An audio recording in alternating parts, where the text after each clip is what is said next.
The war had ended, and with it came silence, at least on paper. Commander Ryan stood outside the remains of the command post, dust covering his uniform, fatigue etched deep into the corners of his eyes. He had endured a brutal campaign across the scorched territories of the border planets. Now all he wanted was solitude, but peace didn't come.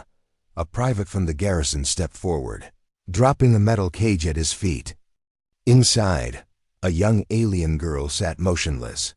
Her skin shimmered pale violet under layers of grime, and her white hair hung in tangled knots. She looked frail, too thin, too still, like she'd been hollowed out. She didn't speak. She didn't look up. "This is your reward, Commander," said Lieutenant Kren with a smirk. "Pulled her from the prisoner hold at Denova Ridge. They broke her in well. She won't give you trouble." Ryan said nothing. "She's not human," Kren added, nudging the cage with his boot. The girl flinched. "She's just surplus now. Use her how you want. No one's keeping records anymore." The other soldiers laughed ugly, mirthless sounds. One spat on the ground beside the cage. Another muttered something about alien pets. The girl didn't flinch again. She had already braced herself for worse. "She's yours by protocol," Kren insisted. "Refusing is disrespectful." Ryan stared at the girl. She was young, no older than 16 if she were human. She looked like someone who had long forgotten what warmth felt like. "No," Ryan said quietly. Kren blinked. "What?" I said no. I don't want a slave. The air shifted, laughter died. A few soldiers stared like they'd heard a man reject water in a desert. "It's legal," Kren said. "You're allowed. I didn't fight this war to own someone," Ryan replied. The cage still showed up outside his quarters that night. Ryan sat on the edge of his cot, staring at her. She hadn't moved. She didn't touch the food he left, or the blanket. She was just a shadow cast into the corner of the room. "You're safe here," he told her in a low voice. No reply. He didn't raise his tone. He didn't threaten. He just waited. For 3 days, she didn't speak. Ryan greeted her every morning the same way. "Good morning." Always soft, never expecting a reply. The camp buzzed with whispers. Some called him weak. Others joked about him training her to read. One said, "Waste of good meat." He ignored them. On the 4th day, the tray came back empty. Ryan smiled but said nothing. The 5th day, the blanket was closer to her body.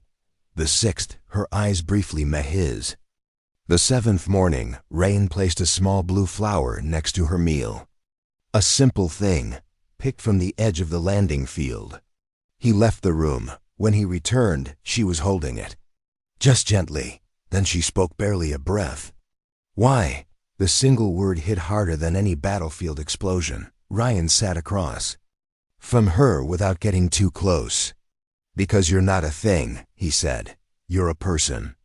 Her eyes, silver blue, alien and endless, searched his face. She didn't nod. She didn't run. "You're free to go," he said softly. "If you want," she whispered. "No place to go. Then stay here. As a guest, not a prisoner." Her hands trembled. The flower fell to the floor. She stared at it, then looked back up at him. "Name?" she asked. "You want mine?" She nodded. "Ryan," he said. "Commander Ryan." She repeated it like a lullaby. "Ryan." Then, after a moment, "I have no name." He smiled gently. "Then we'll find one together." That night, he didn't hear her move. But when he opened his eyes in the morning, she wasn't curled into the wall like before. She was watching him from the corner, sitting upright, awake, alert. He moved slowly, sitting near her with a clean cloth in hand. "You've got a cut," he said, showing her the fabric. "May I?" She stared at it. "No hurt?" she whispered. "No hurt." She hesitated, then leaned forward. Ryan dabbed gently at the bruise on her face. She didn't wince. She didn't move away.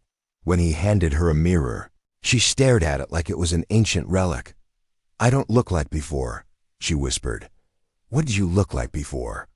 He asked. "Pretty," she said. "Too pretty, they sold me." Ryan clenched his jaw. "You're still you," he said. "And you're not property." "But you own me," she said. Double quotes. "No, I don't." She looked away. "Then what am I?" "You're someone who's been hurt," Ryan said. "And if you let me, I'll help you heal." She didn't answer, but she didn't walk away. Later, he brought her clean clothes, simple pants and a shirt. She touched the fabric like it was sacred. "These for me?" "Yes." She said nothing, just dressed behind a curtain. When she came out, she stood still, uncertain. "You don't have to bow," he said. "I don't know what else to do." He pointed to a chair. "You can sit." She sat. "I want to give you a name," he said after a moment. Her eyes widened. Name? You deserve one.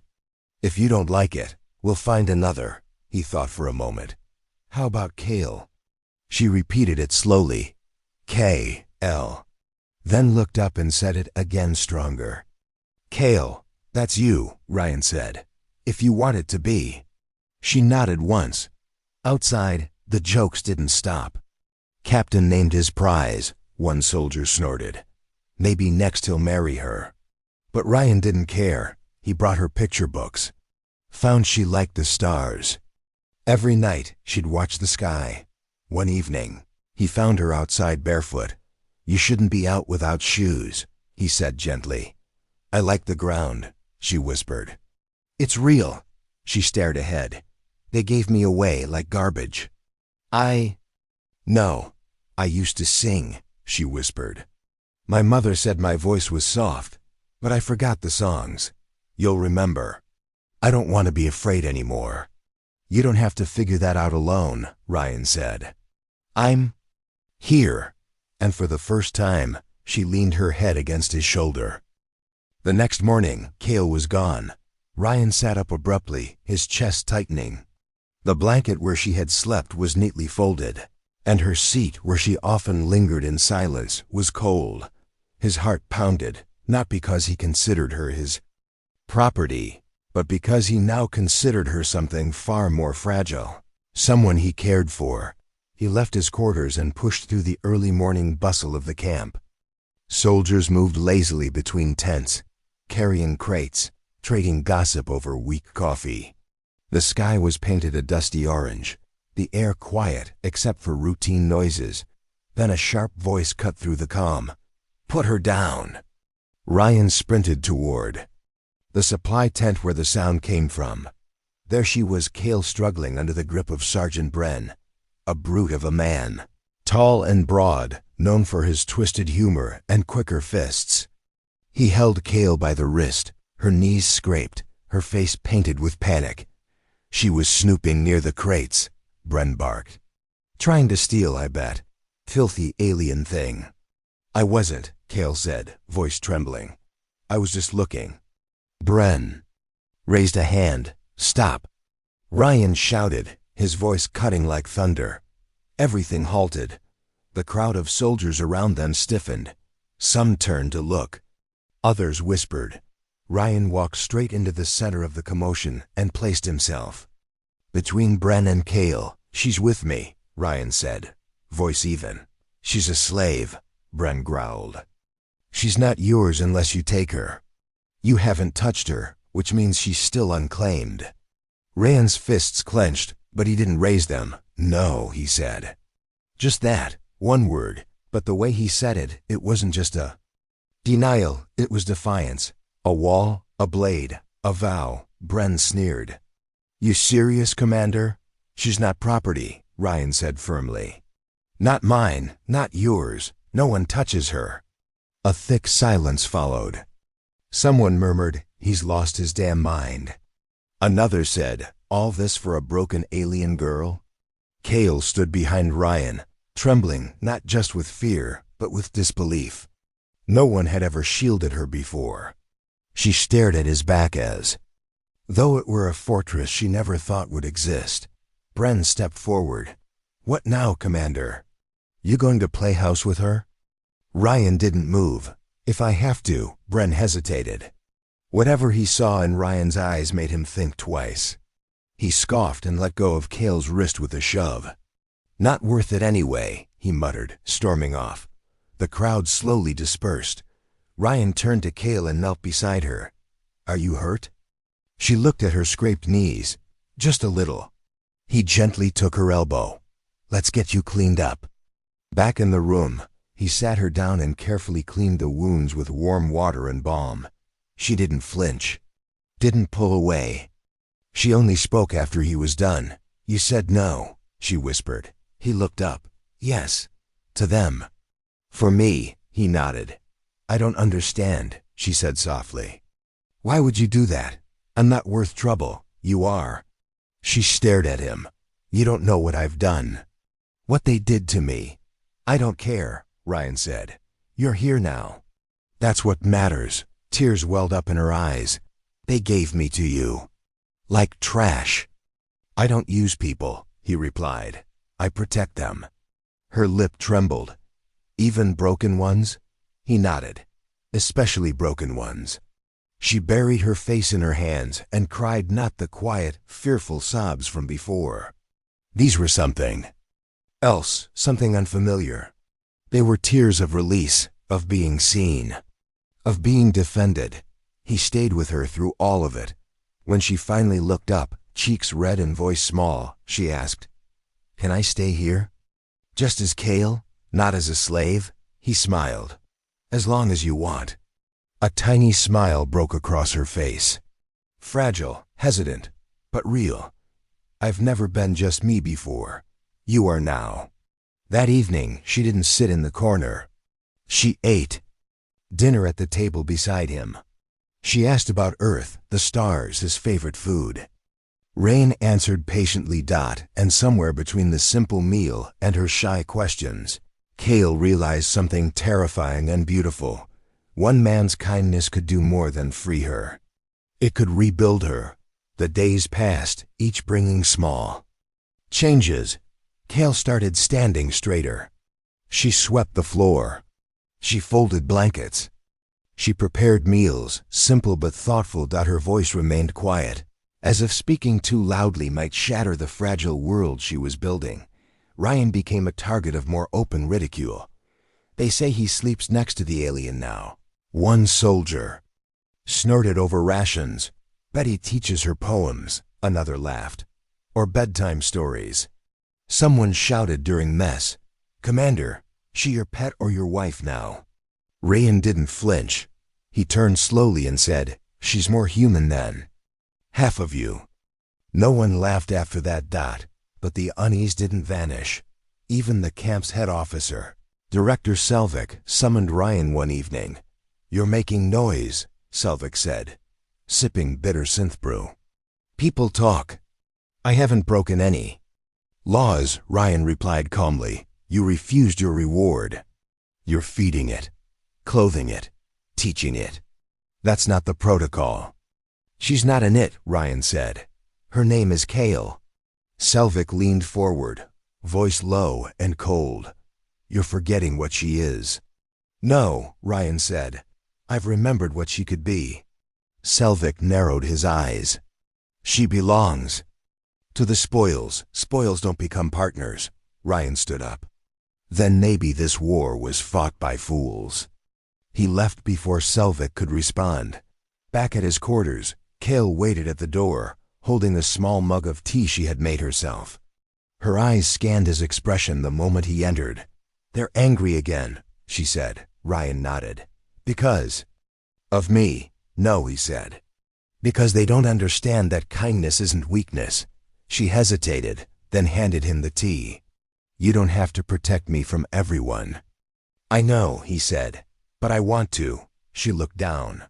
Then, with a breath she'd been holding for days, she asked, Why me? Ryan met her eyes. They gave you to me like you were a thing. But I saw a person afraid, hurt, lost. I know what that feels like. I've seen too many soldiers return from war, never smiling again. Some people just need someone to believe in them. No one's ever believed in me, she whispered. You do now, Ryan said. That's enough. The next day, Ryan quietly assigned Kale to help organize supplies far from the rowdy parts of the camp. She worked with focus, arranging medical kits and meal rations. She didn't speak much, but she worked with purpose. Then Bren returned again, with 2 others. They found Kale near the crates and surrounded her. "Look at her," one sneered. "Acting like she belongs. Thinks she's one of us now." Another chuckled. Bren stepped forward, lips curled. "You forget who you are, alien?" Kale froze, hands shaking, but she didn't run. Just as Bren reached for her arm, Rand's voice rang through the air. "Touch her and you lose that hand." The camp fell still. Ryan walked forward, calm but coiled like wire. His fists tight, his gaze unwavering. "You'll defend her against your own?" Bren hissed. Ryan got close enough to whisper, "She is my own." He stepped between Kale and the others like a wall. "This ends now," he said. "She's under my protection. Anyone who harms her answers to me. She's just a slave." Bren growled. "Not anymore," Ryan replied. He led Kale away in silence. Behind them, soldiers whispered, not just with scorn now, but with something new. Doubt. Could kindness make something broken whole again? Could a slave become family? Kale woke before the sun for the first time, not out of fear, but out of calm. The nightmares that had once torn her sleep apart had begun to fade. They were being replaced by something else, something quieter. The sound of warm food being served, Ryan's voice reading from old books at night. The simple peace of being spoken to like she mattered. She reached under her cot and gently pulled out a small wooden box. Inside it was a folded piece of soft cloth, one Ryan had used to clean the cut on her cheek weeks ago. He had tossed it away after she had rescued it from the trash without knowing why. Now she kept it like a treasure.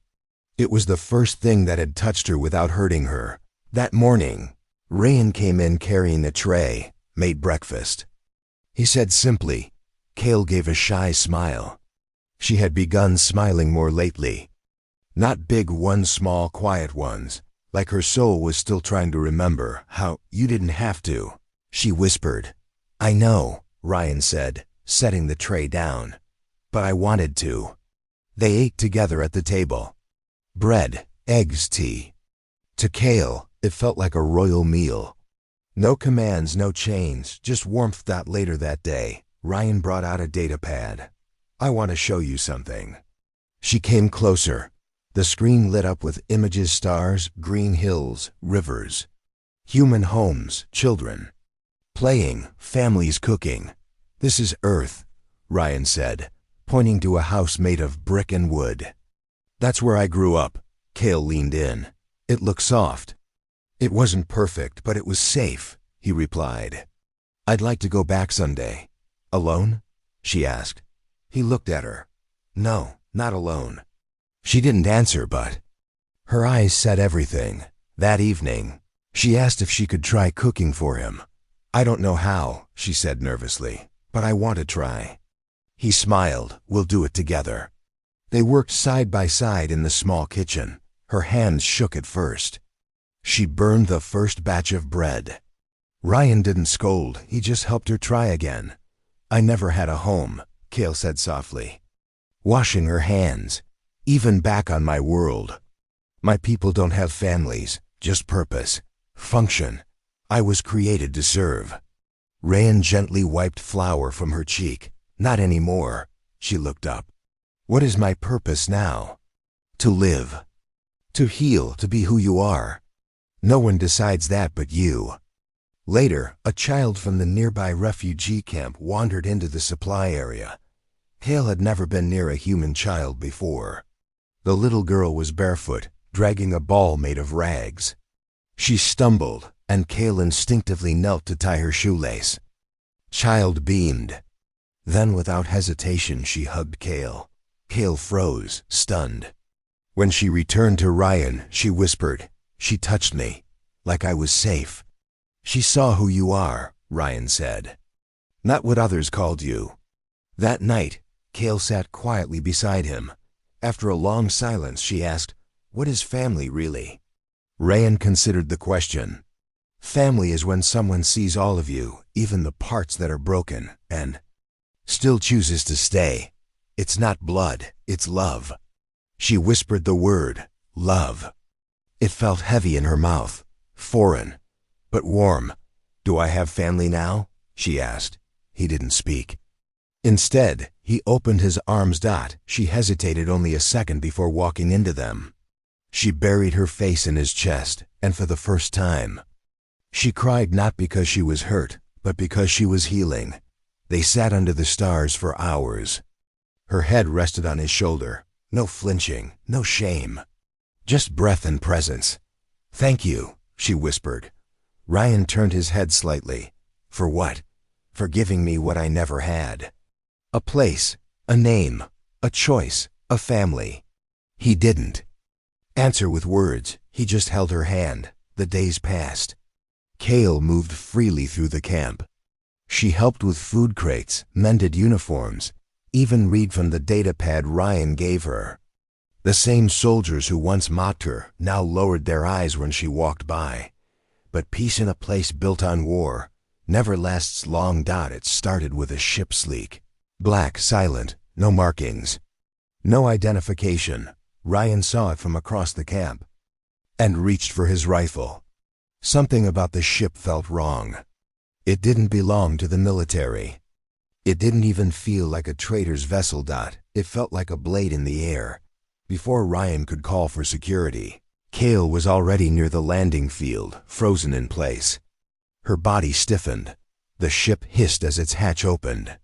3 figures walked out, tall, armored in obsidian suits. Their visors glowed red. On their uniforms was a symbol, 3 slashes and a broken star. Kale's knees weakened. She recognized that mark. The traitors, her old owners. The ones who had sold her. Ryan reached her just as she backed away. "They're here," she whispered. The lead figure spoke coldly. "We are here to retrieve stolen property. One female designation, Z4A, violet-skinned. Trade bound under serial code 7172. She's not property," Ryan said firmly, stepping in front of her. "She is registered," the man replied, "and unpaid for. We are authorized to return her. She's under my protection now. She has a name, a home." "She's tagged," the enforcer said flatly. "Underneath her left arm, the marker proves ownership." Ryan growled, "I don't care what some tag says. She is not going back." Around them, soldiers started to gather. Some raised rifles. Others hesitated. Fear crept through the ranks. Everyone knew bounty enforcers. They didn't bluff. They didn't need permission. Director Selvig stormed over. "What's going on?"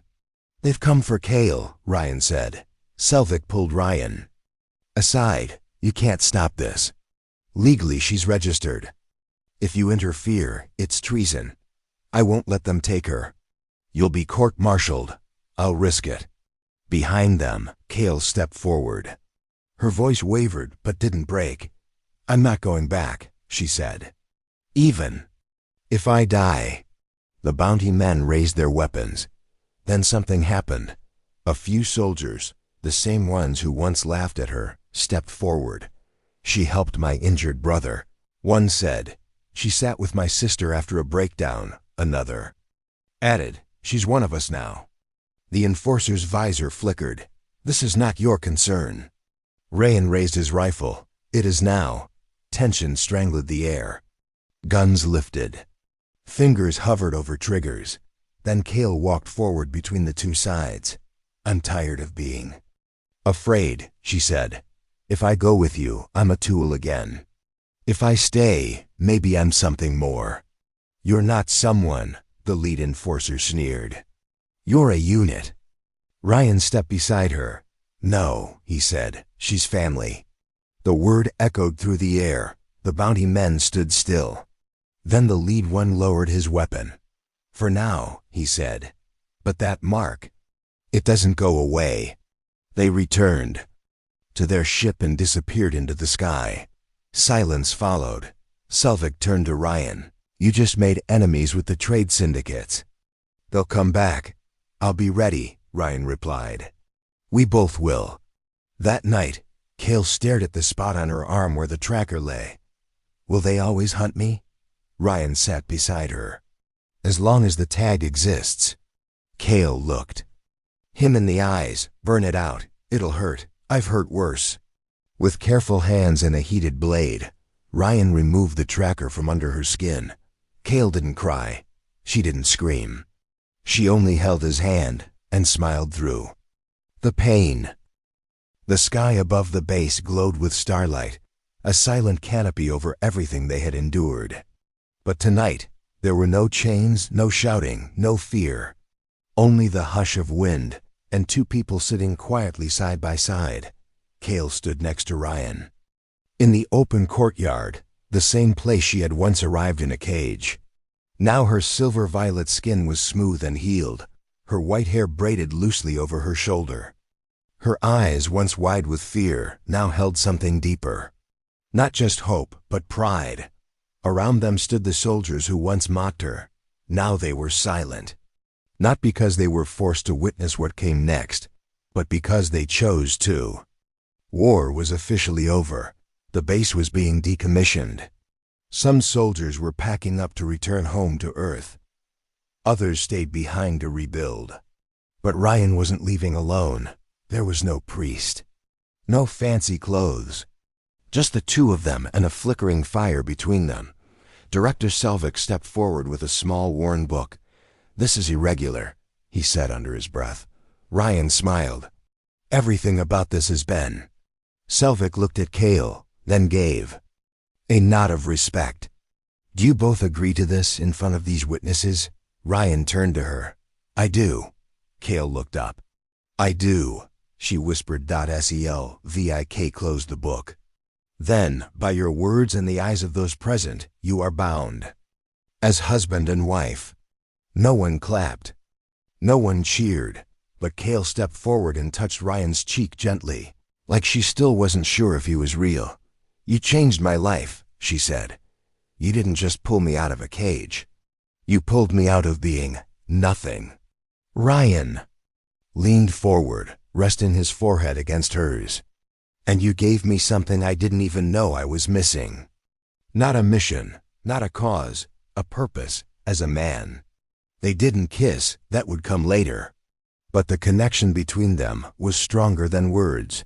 Later that night, as they packed for Earth, Kale stood quietly in the room that had become her first home. She looked around the bed, the corner where she once sat, the chair where she had first whispered her name. She walked to the small mirror and looked at herself. Not as a tool, not as a servant, but as a woman, a wife, a person. You look beautiful, Ryan said from the doorway. She turned, smiling softly. I don't know how to be a wife. You don't have to be anything, he replied. Just be Kale, that's enough. They boarded the transport together, two souls from different worlds, now one. As the ship lifted from the scorched soil of the battlefield, Kale looked out the window. The stars stretched into long silver lines across the dark. She had spent her life looking at the stars, silently begging them for rescue. Now, she was flying among them with the one who had answered. When they landed on Earth, Ryan didn't take her to a city. He took her to a small cabin in the countryside. A quiet place surrounded by trees and clean air, and a river that sang with every breeze. No walls. No alarms, just freedom. Kale stepped out barefoot onto the grass. It tickled her toes. She laughed the first time she had laughed freely in open air. Children from a nearby farm waved at her. Women nodded and smiled. No one pointed. No one whispered. She was just another woman. Just another wife. That evening, they sat by a fire outside the cabin. Ryan handed her a small handmade ring. It's from the barrel of my service rifle. He said, I don't need it anymore. This means more. Kale took it, hands shaking. No one's ever given me something. Just for me. He slipped it onto her finger. You're not someone I saved. he whispered. "You're the one I choose, every day." Tears welled in her eyes. "I was given to you like garbage," she said, voice trembling. "But you gave me back my soul," Ryan nodded. "You were never garbage, just misplaced." They sat in the firelight, the sky above filled with stars like a blessing. And as the night deepened, Kale finally laid her head against his chest. There was no fear in her body, no tension in her voice. "I love you," she whispered. Ryan smiled, wrapping his arms around her like a shield that would never break. "I loved you," he said, "from the moment you asked why." She closed her eyes, and for the first time in her life, she slept without nightmares.